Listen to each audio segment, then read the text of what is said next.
হাম উপসর্গ নিয়ে ভর্তি স্বাস্থ্য কমপ্লেক্স, শয্যা সংকটে হাসপাতালের করিডোর ও মেঝেতে চিকিৎসা নিচ্ছেন রোগীরা।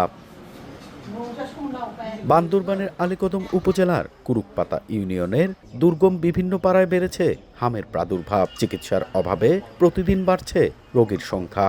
গেল এক সপ্তাহে হাসপাতালে ভর্তি হয়েছেন শতাধিক রোগী, এর মধ্যে মারা গেছে 5 শিশু। দুর্গম এলাকা ও যাতায়াত ব্যবস্থা না থাকায় আক্রান্ত হওয়ার পরও বাড়িতে অবস্থান করছে অনেকে। দ্রুতই সংক্রমণ ছড়িয়ে পড়ছে বাকি শিশুদের মাঝে।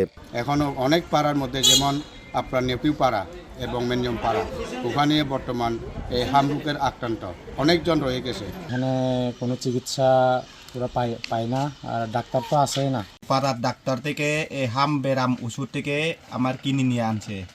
ডাক্তার বলে দিছে এই হাম বেরাম থেকে মারলে পারবে।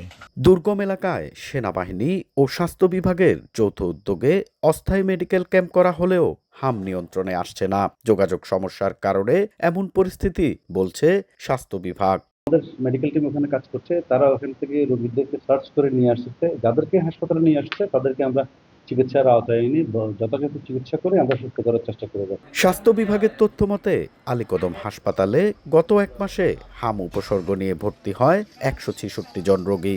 এর মধ্যে 68 জন সুস্থ হয়ে বাড়ি ফিরেছে। এন এ জাকির, সময় সংবাদ, বান্দরবান।